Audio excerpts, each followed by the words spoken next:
Bueno muchachos, buenas tardes. Entonces el día de hoy continuamos con nuestro curso de generación térmica. Como les decía en la clase pasada, la intención es hacer una introducción para tenerlos a todos completamente ubicados de lo que estamos tratando de ver en esta materia. La agenda entonces que tenemos para la presente presentación es esta que les estoy mostrando acá. Los 10 grandes problemas de la humanidad: demanda de la energía mundial, cambio de la demanda, energías alternativas, electrificación, vehículos eléctricos, petróleo y gas licuado, gas natural licuado, producir menos CO2 y las conclusiones. Entonces, al final de toda la presentación vamos a cubrir todos estos puntos que les estoy mostrando acá.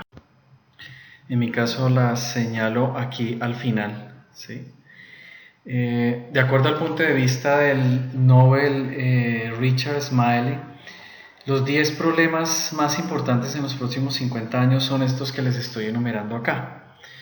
Entonces, entre esos problemas tenemos el problema de energía, de agua, de alimentación, ambiente, pobreza, terrorismo y guerra, enfermedades, educación, democracia y población, ¿cierto? Entonces, en orden de importancia también están numerados estos problemas y como podemos ver, pues la energía ocupa el primer lugar. En la medida en que vaya haciendo esta presentación vamos a ver el por qué está ocurriendo.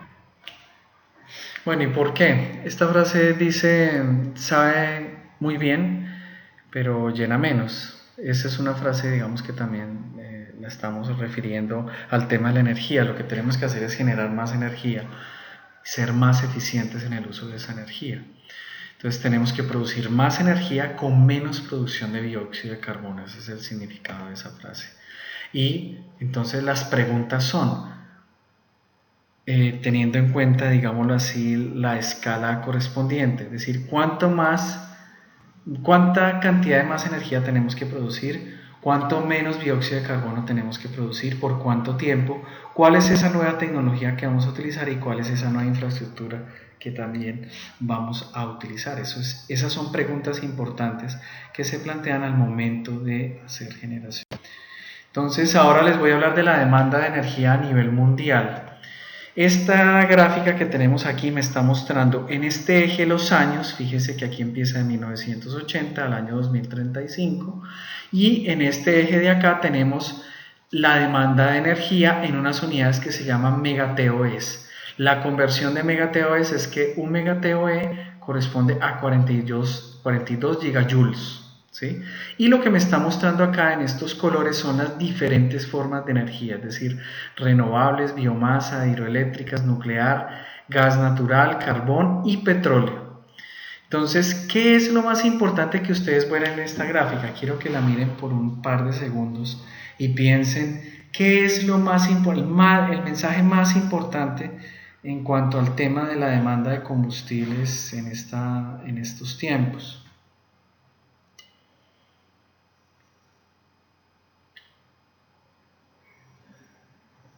El mensaje más importante es que si usted se fija aquí tenemos petróleo, carbón y gas. Lo que me está diciendo aquí es que el petróleo, el carbón y el gas, ¿sí?, son combustibles fósiles y esos combustibles fósiles van a prevalecer en nuestra sociedad en los próximos 20 años por lo menos, ¿sí? Vamos a tener aumentos importantes en los otros tipos de energía, ¿sí? Pero es importante ver que por lo menos a mediano plazo no vamos a tener una forma de reemplazar esos combustibles fósiles que son tan importantes para nuestra sociedad. Eso es bueno, por ejemplo, para los ingenieros que nos dedicamos a temas de energía, por ejemplo, en temas de motores de combustión interna, porque de aquí a 20 años, pues vamos a tener muchísimas tareas que hacer. Hay grandes retos en temas, por ejemplo, en motores de combustión o en ciclos de producción de energía, como lo vamos a ver en la medida en que vayamos viendo el curso. Entonces, para el año 2013 tenemos 13.500 megaTOEs de demanda energética. Para el año 2019 el cálculo es más o menos de 14.500 megaTOEs. Y esa cantidad de demanda energética me produce gases de efecto invernadero y que nosotros los medimos como dióxido de carbono equivalente por año. Por ejemplo, en el caso del año 2004, nosotros emitimos 49 gigatoneladas de dióxido de carbono equivalente en ese solo año, ¿sí? Entonces, otra cosa, en la medida que yo vaya aumentando la cantidad de energía, voy a aumentar esa emisión de gases de efecto invernadero. Por eso esa gran lucha que tenemos los científicos por encontrar formas alternativas de generación de energía que no generen dióxido de carbono y pues ningún otro tipo de contaminación. Ahora bien, el dióxido de carbono que está en la atmósfera, entonces el 56% es por el consumo de combustibles fósiles, el 17% por el decaimiento y el decaimiento de la deforestación, el decaimiento de la biomasa, el 14,3% se debe a la emisión de metano, por ejemplo en los grandes botaderos de basura de las ciudades. Tenemos también óxidos de nitrógeno 7,9% y gases fluorocarbonados 1,1%. Entonces estos son los gases de efecto invernadero y cómo se distribuyen ellos dependiendo de las emisiones que tengamos. Otro tema importante es en qué invertimos esa cantidad de energía. Entonces el 25% se va en producir energía, ¿sí? Específicamente nosotros quemamos estos combustibles fósiles para producir energía eléctrica, el 13% se va en transporte, el 7 a 8% se va en temas residenciales y edificios comerciales, el 19,4% se va para industria, el 13,5% agricultura, el 17,4% el tema de bosques y reforestación y el 2,8% en basuras y lixiviados o aguas de tratamiento de basuras. Esta distribución que ustedes ven acá no ha cambiado mucho en los últimos 10 años, ¿sí? Es más o menos la misma correspondencia. Estos datos que les muestro son del año 2011 y los suministra el panel intergubernamental del cambio climático. Entonces, fíjese que en demanda de energía, ¿cuál es la idea principal? Es que somos una sociedad que vamos a seguir dependiendo de los combustibles fósiles. Si pensamos reemplazar eso, por ejemplo, por temas de nuevas energías o temas de biomasa, fíjese la cantidad de energía que esas otras formas de energía alternativas tendrían que pasar a reemplazar. Y esto es una cantidad muy importante. Entonces es un reto, es bien difícil, no estoy diciendo que no sea posible, pero es bien difícil llegar a ese tipo de niveles. No más sumando lo que se utiliza para suministro de energía, más el tema de transporte, más el tema de industria, estamos ya abarcando más del 50% de la demanda de energía, ¿sí? Ese dato también es importante. Entonces, importante ¿por qué? Porque donde yo tenga industria, yo voy a contaminar y voy a necesitar energía, ¿sí?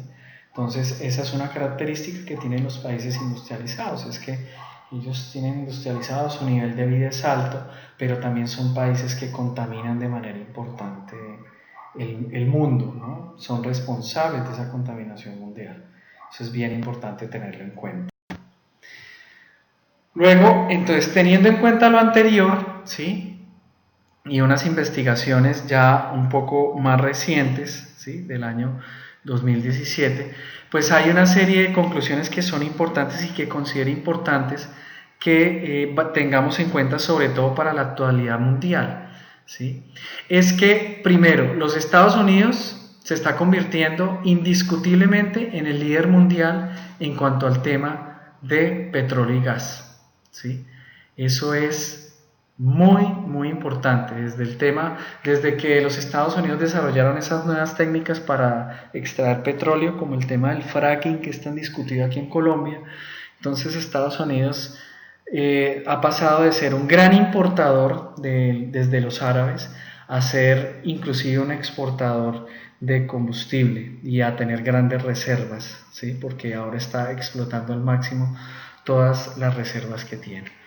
El otro tema, la otra idea, es que la energía solar fotovoltaica, ¿sí? En ciertos países se está volviendo la energía es una energía que inclusive llega a ser más barata en ciertos lugares del mundo que la energía de combustible fósil, las gasolinas, el gas natural, etcétera, etcétera.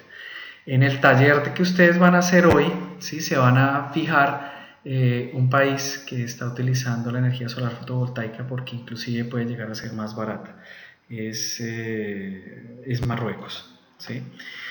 China, ¿sí? China pasó de ser el mayor contaminante del mundo, ¿sí? A ser uno de los países que más está motivando, digamos, el uso de energías alternativas que no sean contaminantes, ¿sí?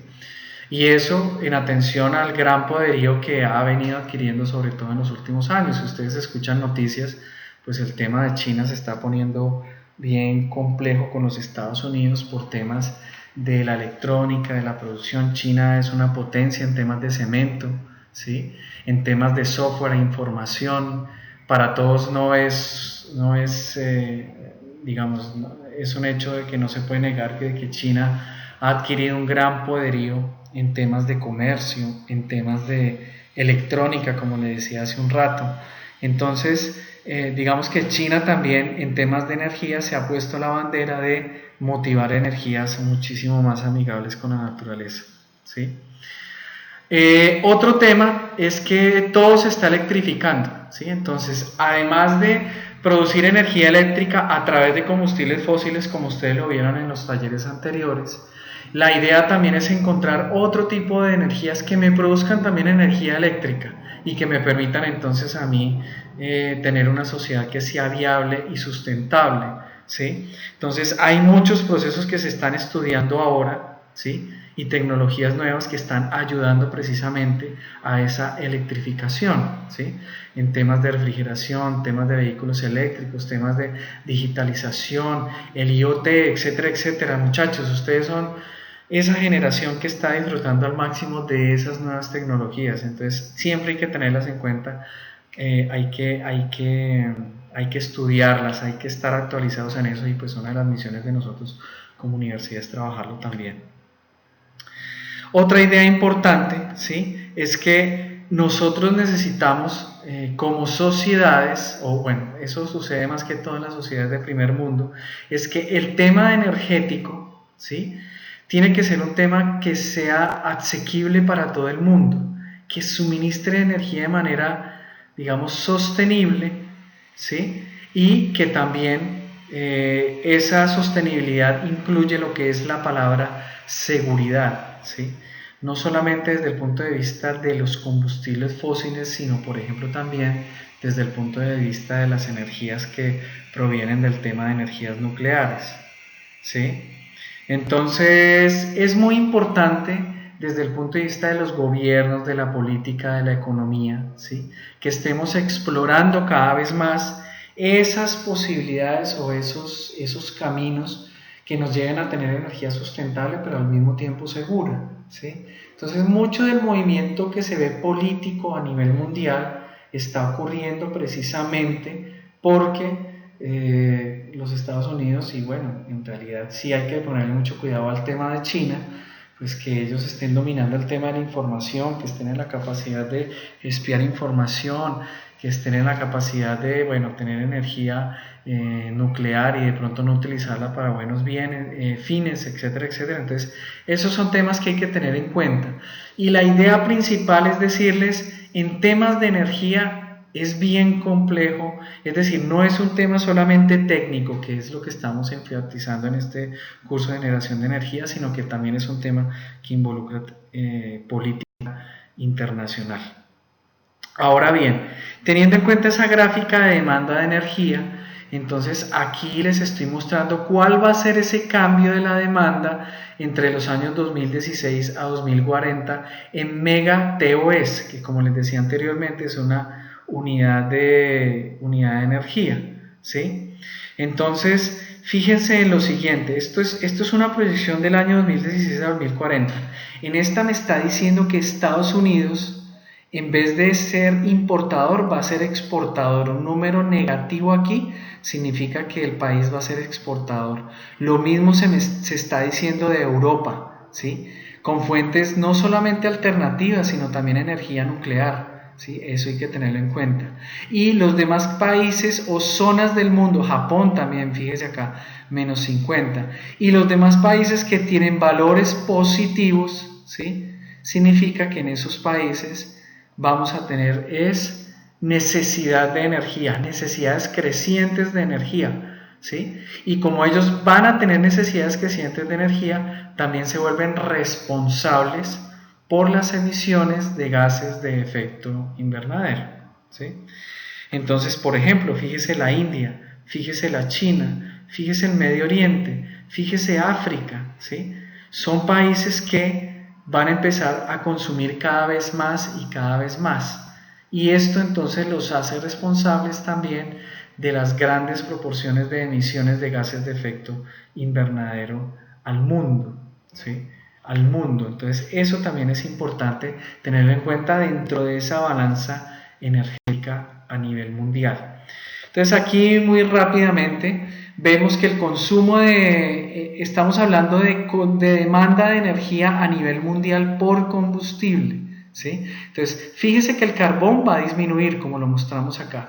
¿Por qué? Principalmente porque es que el carbón es el principal productor de gas de efecto invernadero y también de material particulado en muchas zonas del mundo. Acuérdese, por ejemplo, de Beijing, ¿sí? Ciertas ciudades de la China, ¿sí?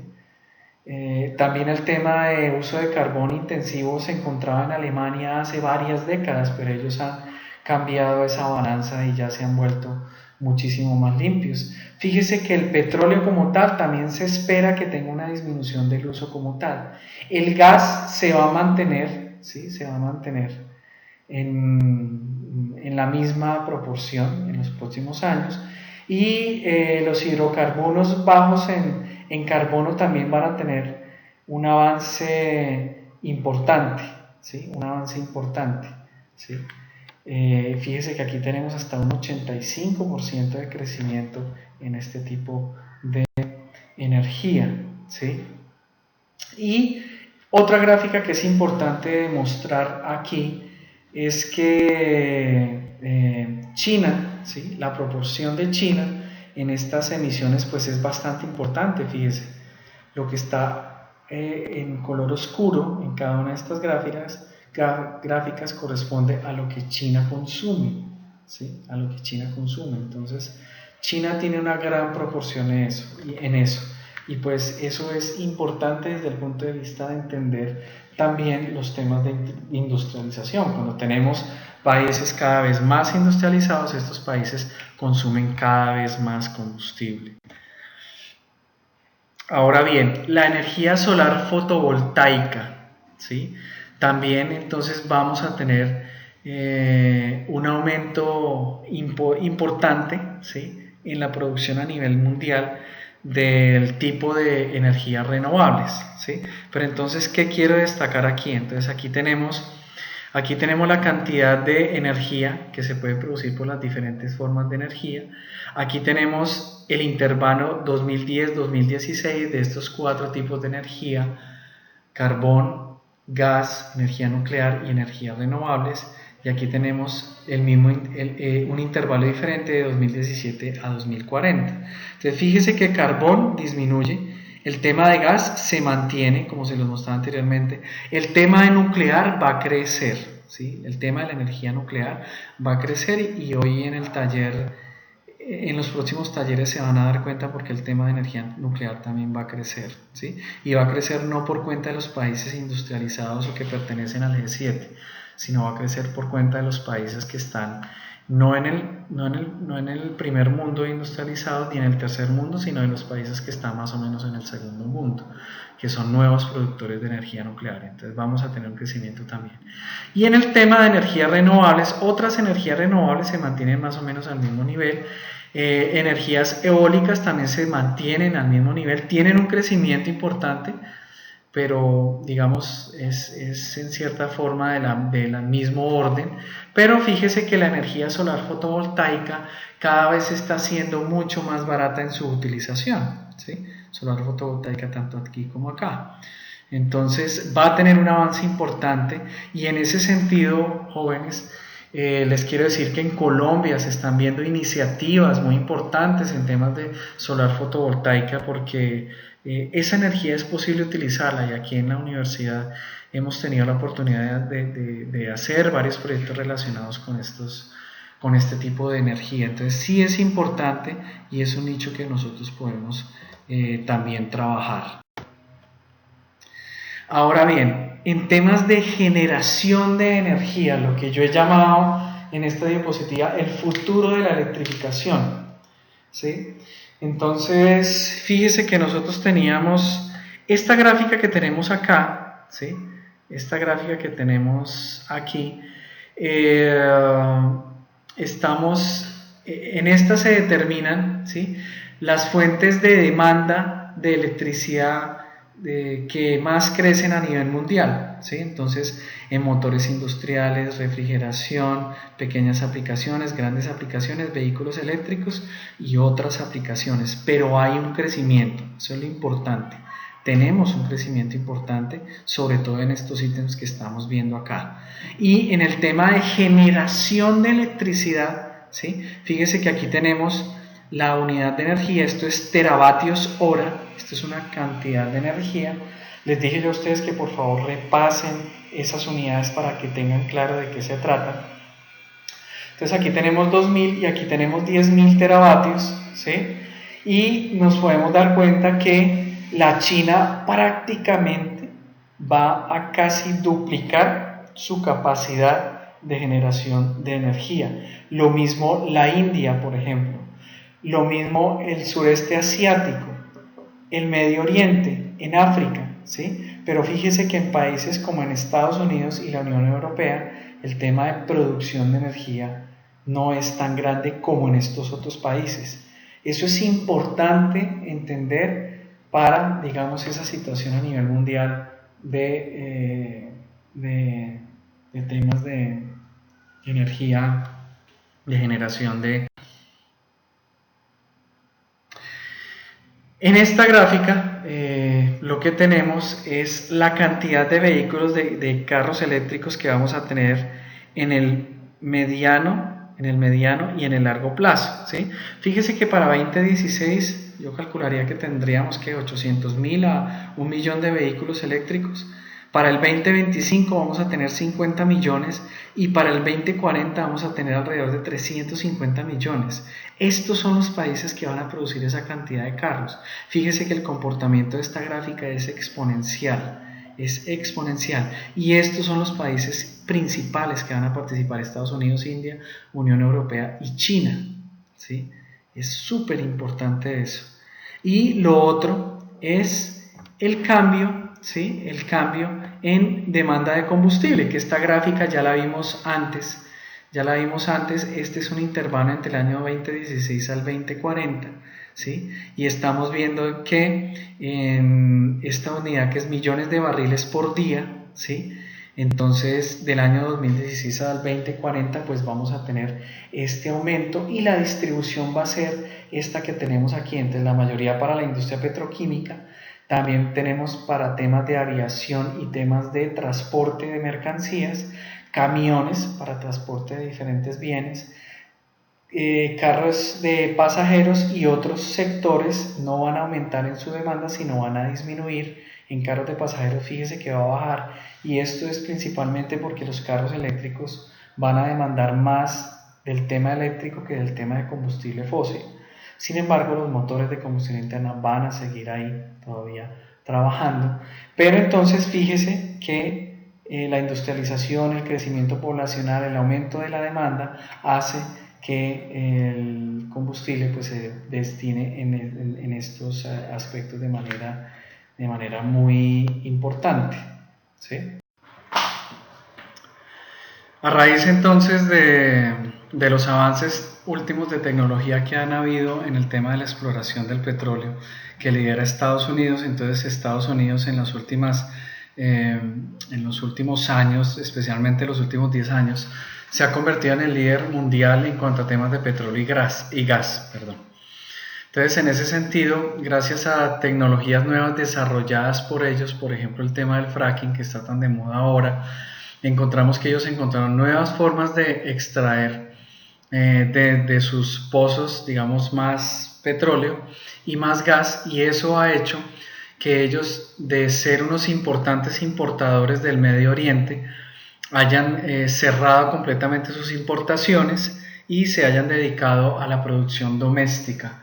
Ellos prácticamente ya no dependen de nadie para tener su combustible y pues tienen unas reservas bastante importantes comprobadas. Eso ha hecho que pues ellos sean una nación independiente. Como podemos ver en esta gráfica, pues por las extracciones convencionales de petróleo y gas, que son las que vienen desde principios del siglo pasado, estas se ven disminuidas de manera importante, y por el shale gas, que es el gas que sacamos prácticamente de las piedras, como se dice, y del petróleo de las piedras, gracias a estas nuevas tecnologías, entonces estas tecnologías han hecho que se aumente la extracción por estos temas y que se aumente también la producción, logrando entonces de esa forma que Estados Unidos sea completamente independiente. En temas de gas natural licuado, tenemos que este gas natural comienza a tener una participación importante en el mercado mundial. Esta es la situación que tenemos o que teníamos al año 2016, ¿sí?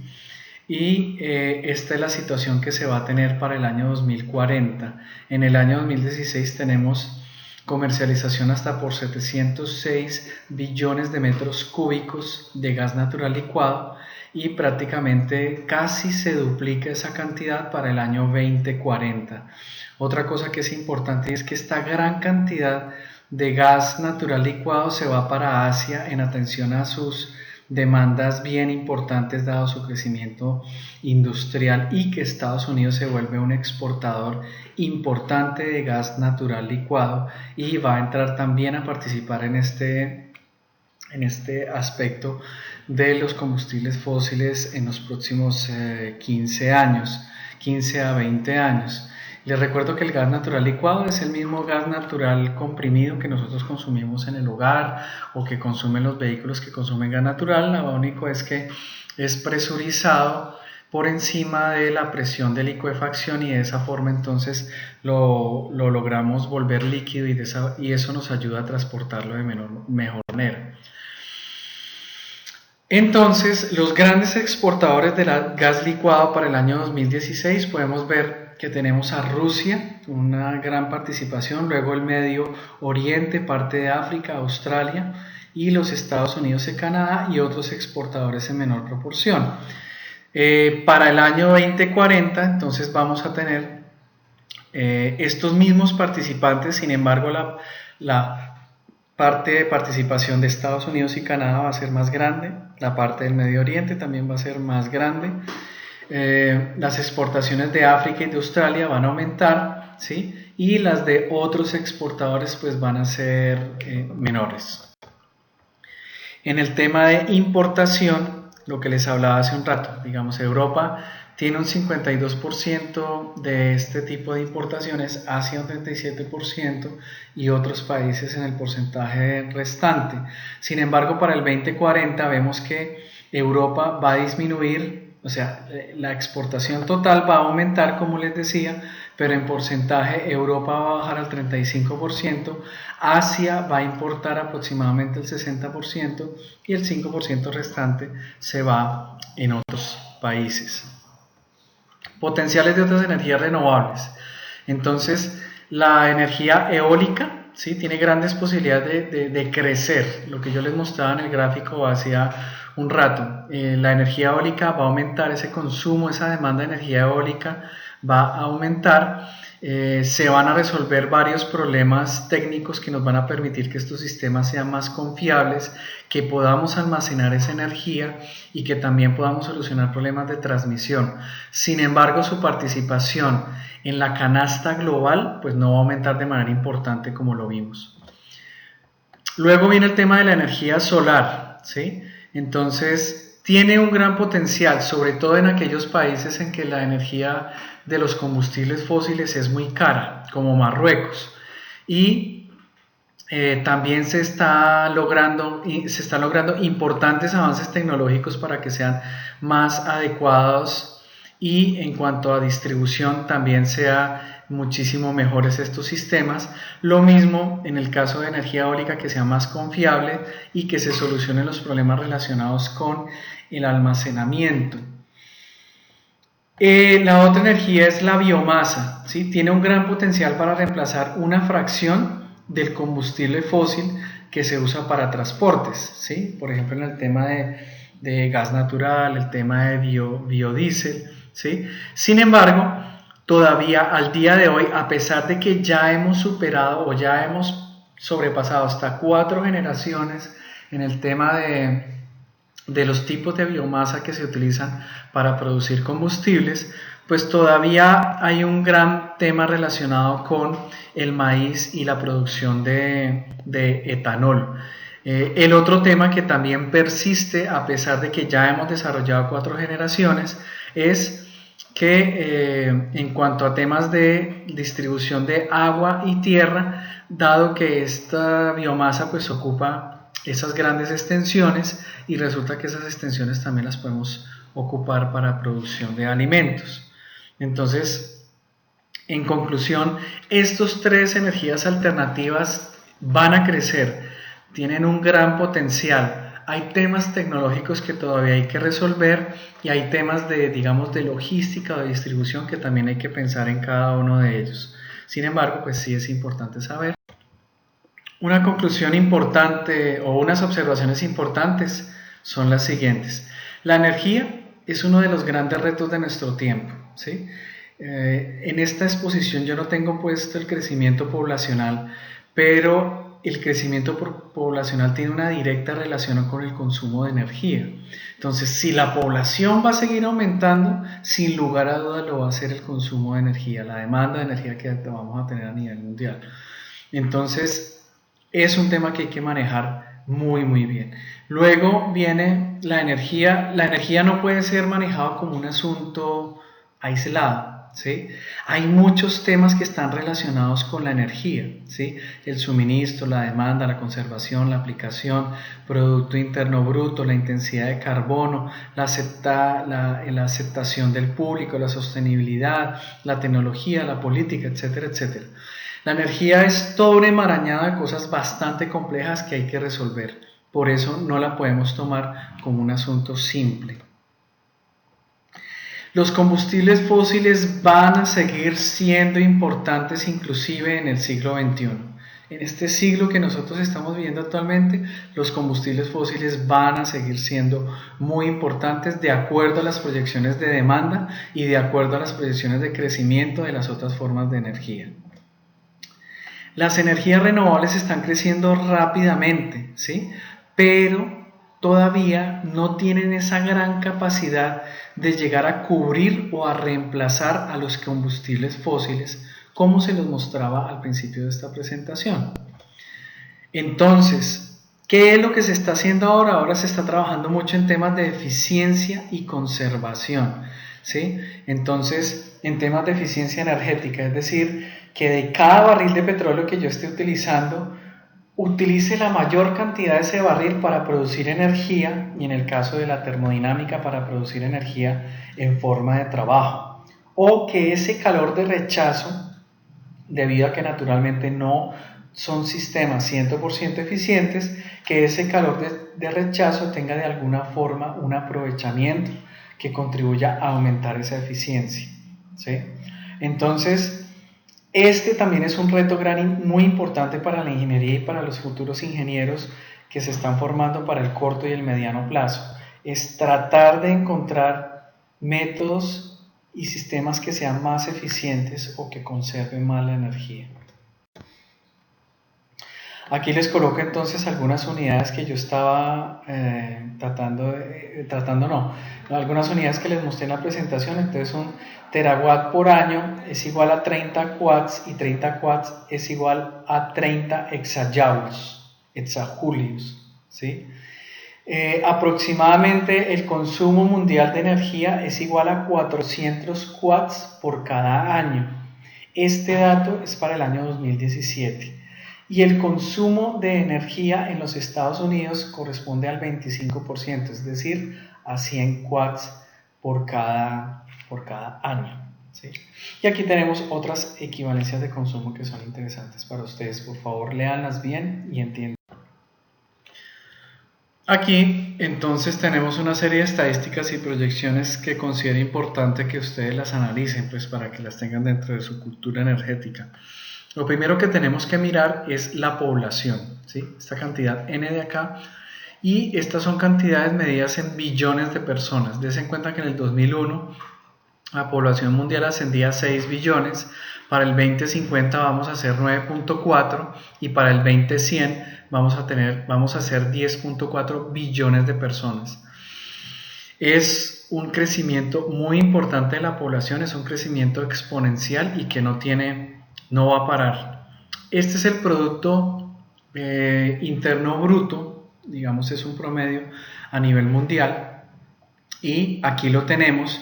En el 2001 es 46, en el 2050 es 140, es decir, casi lo triplicamos, y en el 2100 casi lo sextuplicamos, ese Producto Interno Bruto. O sea, vamos a producir, y esta producción que implica uso mayor de los recursos naturales, etcétera, etcétera.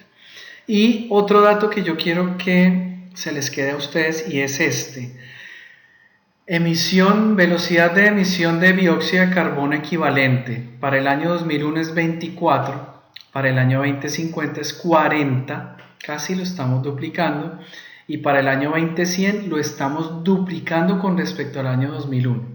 Es decir, vamos a seguir emitiendo dióxido de carbono a la atmósfera, y eso es un futuro bastante retador porque tenemos que disminuir esas emisiones en atención a los cambios que han habido en el clima.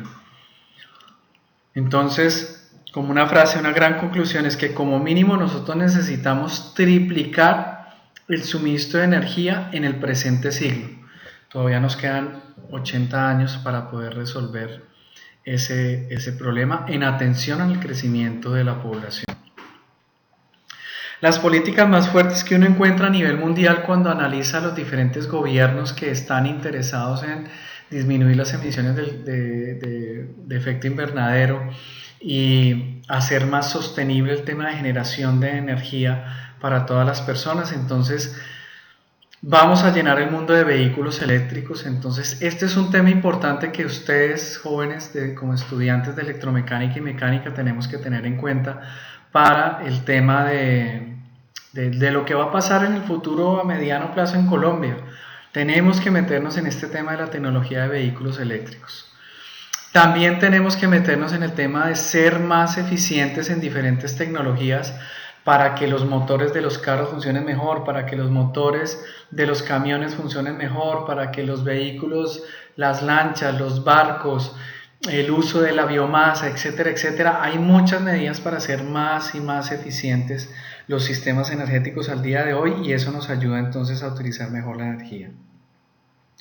Lo otro es los sistemas fotovoltaicos, ¿sí? Adicionalmente, los sistemas fotovoltaicos se están volviendo muy famosos, se están utilizando en muchos aspectos en diferentes países. Es una tecnología que apenas está empezando y yo lo veo como una oportunidad para todos, especialmente las personas que apenas se están formando, para crear futuro aquí en Colombia con respecto al tema de energía fotovoltaica en Colombia.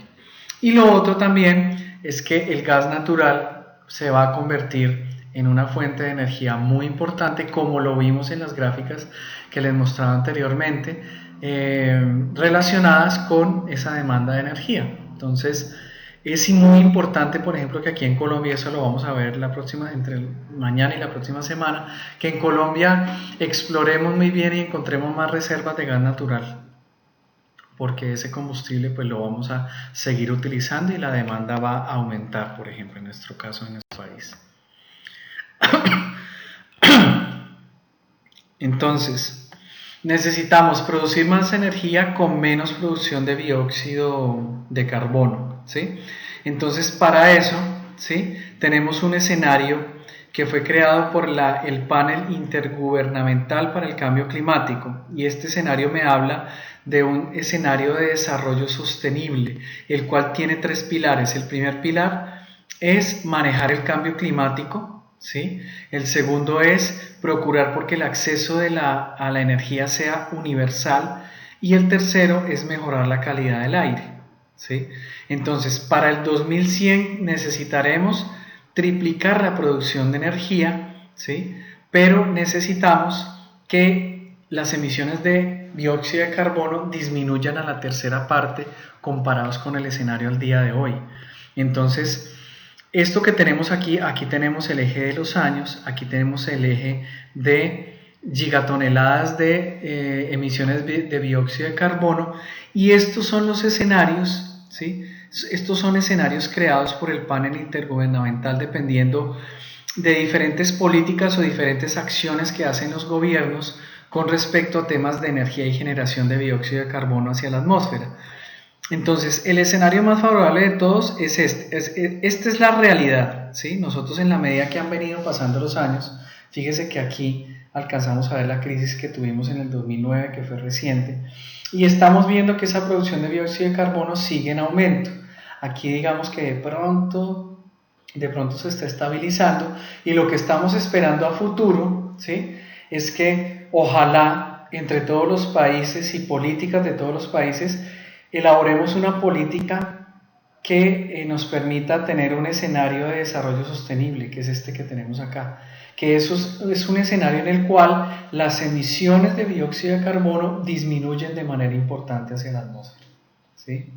Hay otro escenario que se llama el de nuevas políticas, ¿sí? Pero en ese escenario, a pesar de las acciones que tienen los principales países que les mencionaba ahorita, pues no logramos una disminución importante. Sin embargo, pues sí se logra en cierta forma no aplacar ese uso, pero sí bajar ese crecimiento, porque si nosotros seguimos produciendo dióxido de carbono al nivel en el que estamos consumiendo energía, pues prácticamente esta curva se va a subir, y se va a subir cada vez más, lo que va a ser en algún momento insostenible para la naturaleza, como se los he comentado desde hace rato, ¿sí? Entonces, ¿qué observaciones podemos hacer con respecto a los escenarios que les mostraba anteriormente? Es una sola solución energética no va a solucionar el problema de emisión de gases de efecto invernadero. Es decir, tenemos que hacer un efecto combinado de todas esas formas de energía para de esa forma, digámoslo así, bajar esas emisiones de efecto invernadero y producir la energía necesaria que necesitamos para nuestra sobrevivencia, ¿sí? Supervivencia, ¿sí? Entonces, eso implica un gran reto, y eso es lo que dice esta frase de acá. Hay una gran cantidad de tecnologías, ¿sí?, que nosotros tenemos que desarrollar y sacar adelante para poder producir esa cantidad de energía y disminuir las emisiones de efecto invernadero. Ese es el gran reto, ¿sí? Y lo otro que les mencionaba también hace un rato es que nosotros tenemos que ser más eficientes, ¿sí? Si nosotros logramos ser más eficientes en el uso de la energía, vamos a utilizar esa energía, vamos a emitir menos dióxido de carbono, y lo que es más importante y que por ejemplo le gusta mucho a la industria, vamos a pagar menos por esa energía que vamos a utilizar. Entonces, bueno, aquí hay unas conclusiones. Estas conclusiones están, digámoslo así, fundamentadas en todas las diapositivas que yo les mostraba anteriormente. Quiero que por favor de manera individual las lean y las piensen muy bien. No las voy a repetir porque ya he hablado de manera amplia sobre ellas. Ahora quiero cambiar un poco el tema para, digamos, ubicar esos dispositivos de ingeniería, esas tecnologías que al día de hoy tenemos en servicio para transformar energía y producir trabajo, ¿sí? Entonces, muy rápidamente voy a mencionar estas tecnologías para que ustedes se hagan una idea, pero estas las vamos a ir desarrollando de manera más profunda en la medida en que el curso se vaya desarrollando, ¿sí? Entonces, la primera idea, ¿cuál es? Entonces, las máquinas de combustión interna, los motores de combustión interna, ¿sí?, es la fuente de generación de energía para los vehículos en el rango desde los 5 vatios hasta los 100 millones de vatios, ¿sí? Y han estado con nosotros alrededor de 100 años. El motor de combustión interna ya cumplió más de 100 años estando con nosotros, ¿sí? Entonces, Hay una serie de información con respecto a los motores de combustión interna, ¿sí? Que yo quiero, ustedes como estudiantes de esta materia de generación de energía, que se conviertan en esas personas que a su público, a su gente, a su comunidad, les aclaran esos conceptos, porque hay cosas que se dicen de los motores de combustión interna que no son ciertas, ¿sí? Lo otro que es importante mencionar, ¿sí? Es que reemplazar los motores de combustión interna en este momento es bien difícil. ¿Por qué? Porque ellos están en todo lado, ¿sí? En todas partes del mundo, ¿sí? También es difícil porque no tenemos una tecnología paralela que los pueda reemplazar de un momento a otro, ¿sí? Entonces, el gran reto desde el punto de vista de la investigación, el comercio, la economía, los países, etcétera, es ver cómo vamos a reemplazar esos motores de combustión interna por otras fuentes de energía que sean más eficientes y que emitan menos dióxido de carbono y dióxido de carbono equivalente a la atmósfera, ¿sí? Entonces, otras ideas que son importantes, yo me voy directamente al punto que es. Entonces, los motores a gasolina que funcionan bajo el ciclo Otto, ¿sí? Tienen un radio de compresión alrededor del 9%, ¿sí? El motor ideal, digamos desde la termodinámica, podemos decir que rinde hasta un 55%, sin embargo este 55% tiene una serie de pérdidas que nos lleva a que las máquinas reales únicamente tengan una eficiencia entre el 25 y el 30%. Estas son las principales pérdidas en temas de aceleración, en bombeo de gases, pérdidas de calor, pérdida por fricción, pérdida por la combustión como tal, pérdida por la combustión incompleta, ¿sí? Y hay otro tema que es una realidad en los vehículos y es que la mayor cantidad de potencia se utiliza para vencer la resistencia en el aire, ¿sí? Entonces, entre más aerodinámicos tengamos los vehículos, van a ser muchísimo mejores desde el punto de vista de la eficiencia energética, ¿sí? Entonces, ¿qué es otro apunte importante? Y es el tema de los contaminantes que producen los motores de combustión interna. Entonces aquí tenemos la relación de combustible estándar, ¿sí? Combustible, oxígeno y nitrógeno del aire, y esto produce agua, CO2, nitrógeno, dióxido de carbono, hidrocarburos no quemados y NO, óxido de nitrógeno, ¿sí? Entonces estos son malos, ¿sí? El dióxido de carbono no es bueno, por eso la interrogación acá es malo, ¿sí? Entonces, las tecnologías tienen que trabajar para disminuir la emisión de estos contaminantes que son definitivamente muy, muy malos. Y desde el punto de vista tecnológico tenemos que atacar varios temas, ¿sí? Para poder disminuir las emisiones de estos hidrocarburos que son muy malos, ¿sí? Entonces, los motores de combustión interna, como dicen acá, son procesadores de aire, ¿sí? Entonces, este proceso en general se realiza espacialmente en lugares muy pequeños, ¿sí? Si tuviéramos flujos de aire un poco más importantes o tamaños de cilindros un poco más importantes, podríamos llegar a temas de eficiencia también importantes, mejores. Pero el tema es que los metales pesan bastante, entonces entre más grandes sean los cilindros, más peso yo tengo que llevar y eso hace entonces que tenga yo que encontrar un equilibrio entre lo que yo quiero mejorar cuando estoy pensando en mejorar estos motores de combustión interna. Quiero mostrarles inicialmente en este curso pues una turbina gas, ¿sí? Ustedes la tienen acá. Les voy a pedir a ustedes que por favor repasen todo lo que ustedes hayan visto en el tema de máquinas térmicas, en el tema de turbinas. Este ciclo que tenemos acá es el ciclo Brayton. Les voy a pedir que lo revisen, aunque la próxima semana lo vamos a ver de manera detallada en la termodinámica, pero por favor revisen. Este es de ciclo abierto como ocurre en la realidad, ¿sí? Esta turbina entonces está ensamblada a una turbina que me saca finalmente un trabajo. Entonces este es un ciclo Brayton, ciclo abierto, conectado aquí con una turbina de potencia, y esta es pues un esquemático de lo que es en realidad esta turbina. En el tema del ciclo Brayton también podemos ver los turboventiladores, ¿sí? Este es el esquemático del turboventilador. Este es un plano real de lo que es un turboventilador. Prácticamente el ciclo es el mismo ciclo Brayton con una serie de ciertas modificaciones, ¿sí?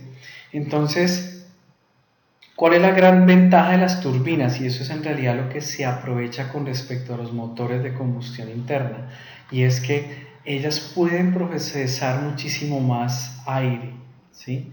Entonces, como procesan más aire, pueden quemar más combustible, pueden liberar más calor, pueden hacer más trabajo, ¿sí? Sin embargo, pues estas también tienen unas desventajas, y es que el compresor es un dispositivo que hace mover el gas, ¿sí? Entonces eso hace que haya una serie de pérdidas, como pérdidas aerodinámicas, pérdidas en las aletas, una serie de diferencias de presión, temas de fatiga, temas técnicos de materiales que hacen que, pues digamos que estas turbinas trabajen muy bien durante un tiempo, pero que haya que manejar mucho el tema de materiales durante su vida útil, porque las temperaturas de funcionamiento pues pueden llegar a ser bastante altas, como en el caso de las turbinas. Sin embargo, pues como les decía, estas turbinas pueden manejar muchísima más potencia que los motores de combustión interna, pero contrario a los motores de combustión interna requieren muchísimo más mantenimiento, como se ve acá, ¿sí?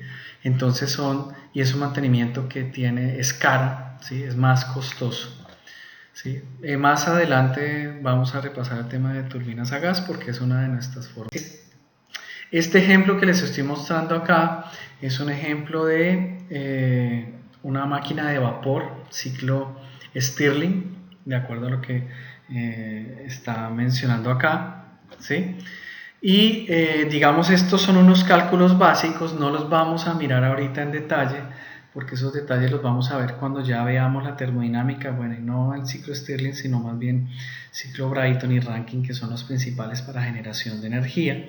Pero este ejemplo que ustedes tienen acá, si ustedes lo analizan muy bien, ya como cosa de ustedes para aprender un poco más, me está mostrando, digamos, la ventaja o desventaja que puede tener esta máquina de vapor de ciclo Stirling comparado con otras, ¿no? Entonces la conclusión principal es que la transferencia de calor es muy baja, ¿sí? Y entonces eso hace que haya acumulación de calor, y desde el punto de vista técnico, ¿sí? ¿sí? Hayan ciertos inconvenientes para utilizar este tipo de formas de generación de energía ya de manera extensiva. Aquí tenemos unos cálculos relacionados con vehículos eléctricos, ¿sí?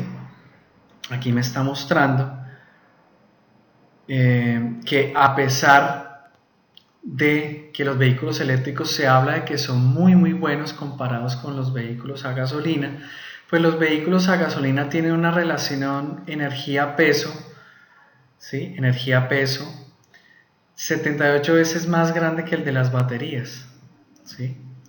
Entonces, un galón de gasolina es capaz de producir lo equivalente a 481 libras de baterías, liberando esa cantidad de energía en las ruedas, ¿sí? Entonces, esto también lo vamos a ver un poco más a profundidad la próxima semana, pero esta es la razón principal por la cual los automóviles eléctricos, pues no han logrado salir al mercado de manera tan triunfante sobre los motores de combustión interna, ¿sí? Otra cosa que es importante que veo acá es que se dice que los vehículos eléctricos son cero emisiones. Eso es una mentira. Los vehículos eléctricos sí emiten polución, no de forma gaseosa, sino que las baterías, cuando ya no funcionan, ¿sí?, no tienen ninguna utilidad y son unos elementos que contaminan la naturaleza. Entonces, ¿dónde vamos a poner esas baterías? ¿Dónde las vamos a guardar, por ejemplo? La siguiente alternativa es el tema de los motores de hidrógeno, ¿sí? ¿Cuál es el tema más importante con los motores de hidrógeno es que esta energía efectivamente es limpia, ¿sí? Es limpia. Sin embargo, toda esta tecnología del hidrógeno, estos motores de hidrógeno son mucho más pesados, ¿sí? Son mucho más pesados que los motores de combustión interna. Y lo otro es que la manipulación del hidrógeno, aún al día de hoy, tiene una serie de cosas que hay que superar, hay que hacerlo bien, hay que solucionar para pensar en que el hidrógeno yo lo pueda colocar en un vehículo y que pueda ser mi fuente de energía para ese vehículo. Porque el hidrógeno es bastante peligroso, sobre todo cuando está a altas presiones y cuando muy cerca de él hay altas temperaturas, ¿sí? Entonces, el hidrógeno también plantea temas importantes. No es muy sencillo colocar celdas de hidrógeno para propulsar los carros como vemos, por ejemplo, en los dibujos animados, ¿sí? Bueno, estas son otra serie de conclusiones con respecto a este tipo de vehículos. Y otro vehículo es, estos son los vehículos solares, ¿sí? ¿Cuál es el tema con los vehículos solares? Básicamente es que cuando se va el sol, pues ya no tenemos vehículo, ¿cierto? Entonces, si se va el sol y yo quiero propulsar ese vehículo, pues tengo que recurrir ya sea a baterías, o a sistema de hidrógeno, o a motor de combustión interna, etcétera, etcétera, ¿sí? Entonces no son tan versátiles como el motor de combustión interna, y ese es el gran triunfo de los motores de combustión interna sobre las otras tecnologías. Entonces quería que ustedes lo tuvieran claro, porque sí es importante poder discutir y difundir esa información. Y el tema de la energía nuclear, ¿sí? Es que el combustible, que es un elemento radioactivo, pues es extremadamente peligroso, inclusive para los seres inanimados. O sea, no hablar de los seres vivos, sino de cualquier objeto que se acerque a un elemento que emita altas radiaciones de altas intensidades, altas frecuencias, que son radiaciones malignas. Entonces, también plantea temas muy importantes técnicos que solucionar antes de ponerlos metidos en un vehículo, como por ejemplo, no sé si se han visto esta película de Volver al Futuro, por ejemplo. Listo, muchachos, entonces seguimos. Como les decía, la idea de estas primeras clases es que ustedes se familiaricen muy bien con el tema de la energía, porque entonces después ya empezaremos a ver de manera detallada lo que es el tema termodinámico. Entonces, muchísimas gracias por su tiempo y por favor fíjense en la plataforma acerca de la asignación para el día de hoy.